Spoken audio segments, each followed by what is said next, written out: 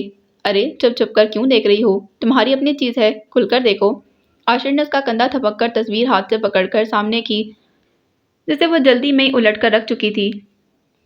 میں نے کہا تمہیں تصویر دکھا دوں، بعد میں شکوہ نہ کرو، دولہا تو بہنگا تھا۔ عاشر اسے جج کرتے مسکرایا۔ بہنگا بھی ہوتا تو مجھے قبول تھا، کبھی نہ جتلاتی، تم جانتے ہو، اسما سنجیدگی سے بولی۔ عاشر نے سر ہلا دیا۔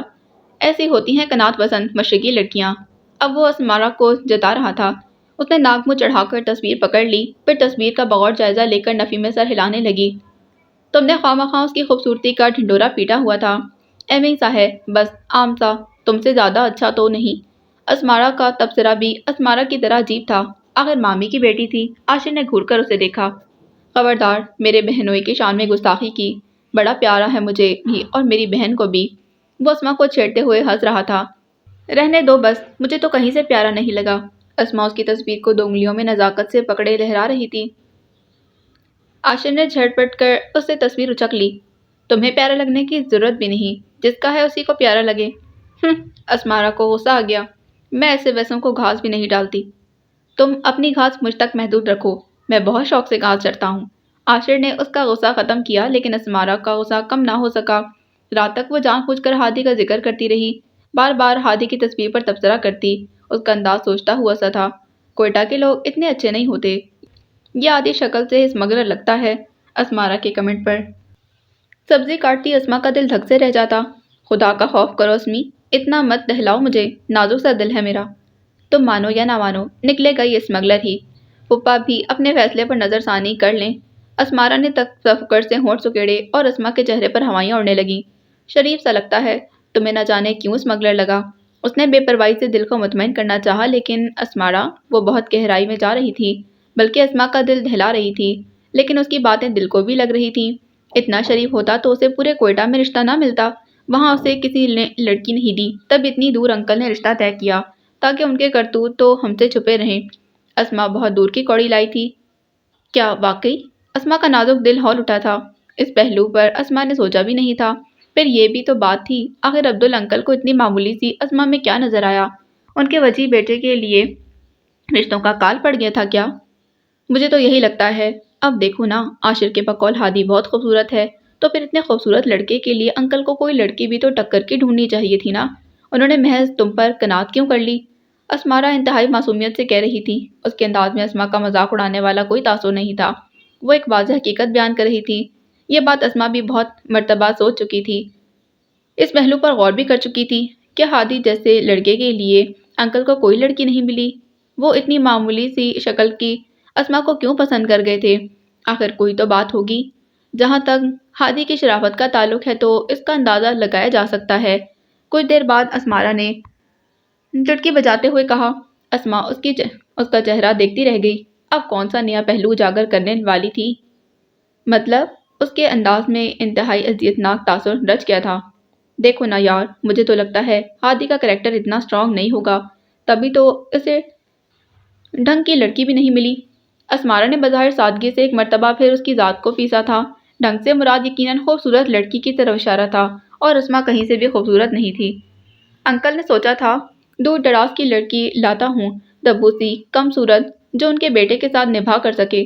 اسمارا کا لہجہ بلا کا پرسوچ مگر کٹیلا تھا، وہ متواتر اس کی ذات پر اپنی سادگی میں حملے کر رہی تھی، لیکن انہیں یہ خبر نہیں تھی۔ تم بلا کی پراعتماد لڑکی ہو، کہیں سے بھی دبنے والی نہیں، لیکن ایک چیز میں تو وہ پھر بھی فائدہ مند رہے، تم ان کے بیٹے کی پرسنالٹی کے سامنے پس منظر میں چلی جاؤ گی۔ اسمارا اس کی ہمدردی میں بار بار اس کی کمزوری کو نشانہ بنا رہی تھی۔ بالآخر اسما کو کہنا پڑا، میں اتنی بھی بری نہیں۔ ارے میں نے یہ کب کہا؟ تم تو میری جان ہو، ہمیں ہر چیز سے زیادہ پیاری ہو، میں تو ان لوگوں کی سوچ کا تجزیہ کر رہی تھی۔ اسمارا فوراً شرمندہ ہو کر معذرت کرنے لگی۔ اچھا ماہر نفسیات صاحبہ، اب اس مسئلے کا کوئی حل ہے؟ اسما نے اپنا سر دباتے ہوئے خفگی سے پوچھا۔ وہ اندر سے شدید پریشانی اور تفکر میں مبتلا ہو گئی تھی۔ اسمارا کی کوئی بھی بات جھٹلانے والی نہ تھی، ہر مسئلے کا کوئی نہ کوئی حل ہوتا۔